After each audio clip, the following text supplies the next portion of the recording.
সকাল সকাল চলে গিয়েছিলাম বাজারে, আর যেহেতু কয়েকদিন ধরে বৃষ্টি হচ্ছিল সেজন্য কিছু কেনাকাটা করার বাকি ছিল।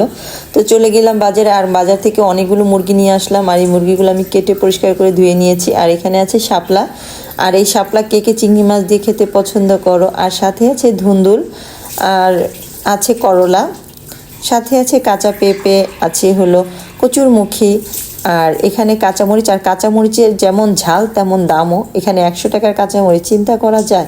আসলে সবজির দাম প্রচুর বেশি যেহেতু বৃষ্টি হয়েছিল।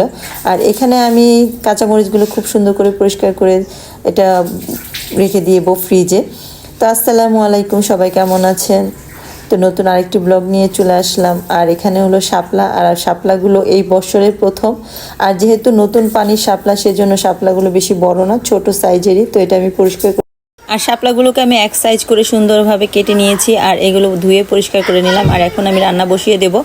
আর আজকে রান্না করব চিংড়ি মাছ দিয়ে, সেজন্য চিংড়ি মাছটা সুন্দর করে তেলে এখানে রসুন দিয়ে দিয়েছিলাম, আস্ত রসুন ছেঁচে দিয়েছিলাম।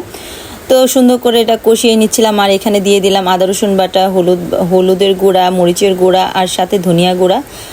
আর যখন কষানো হয়ে যাবে আমি দিয়ে দিলাম শাপলাটা, আর সুন্দর করে নেড়ে চেড়ে দিচ্ছিলাম। আর শাপলাটা একটু সিদ্ধ করে নিয়েছিলাম, পানিটা খুব সুন্দর করে চিপড়িয়ে ফেলে দিয়েছি।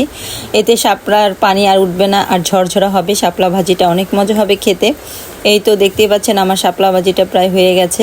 তো আমি এখন সুন্দর করে নেড়ে চেড়ে এটাকে একটু ভাজা ভাজা করে নেব। তো ফাইনালি আমার শাপলা ভাজিটা হয়ে গেছে। আর এই তো দেখতে পাচ্ছেন কত সুন্দর হয়েছে, কালারটাও ঠিক রয়েছে। তো আজকে যেহেতু মুরগি নিয়ে আসা হয়েছিল সেখান থেকে কয়েক পিস দিয়ে আজকে রান্না করব, আর বাকিটা আমি ফ্রিজে উঠিয়ে নিয়েছি।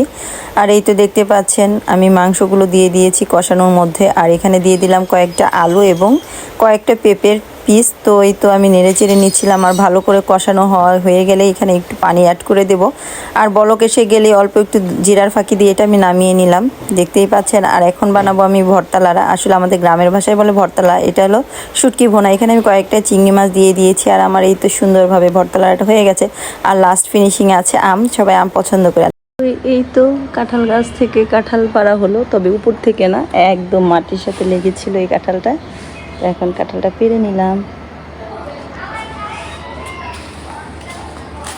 আর এই যে দেখতে পাচ্ছেন হাঁসটা, এই হাঁসটা কালকে জবাই করা হবে। এটা আমার আম্মু নিয়ে আসছে বাজার থেকে। আর দেখতে পাচ্ছেন হাঁসটা কি সুন্দর করে ডাকতেছে। গাইস দেখতেই পাচ্ছ আজকেও আমি ডিসকাউন্ট খাচ্ছি। এই ডিসকাউন্টটা জানি না, এত ভাইরালের পর আমার এটা ফেভারিট হয়ে গেছে। 100 টাকা মনে হয় না আমার লস, অনেক মজা। দেখতেই পাচ্ছ লাস্টে এই চকলেটি পার্ট, প্রতিটা কামড়ে কামড়ে জাস্ট চকলেট। তো আজকের ভিডিওটা ছিল এই পর্যন্তই। নতুন আরেকটি ব্লগ নিয়ে আবারও হাজির হব। সেই পর্যন্ত সবাই ভালো থাকুন, আল্লাহ হাফেজ।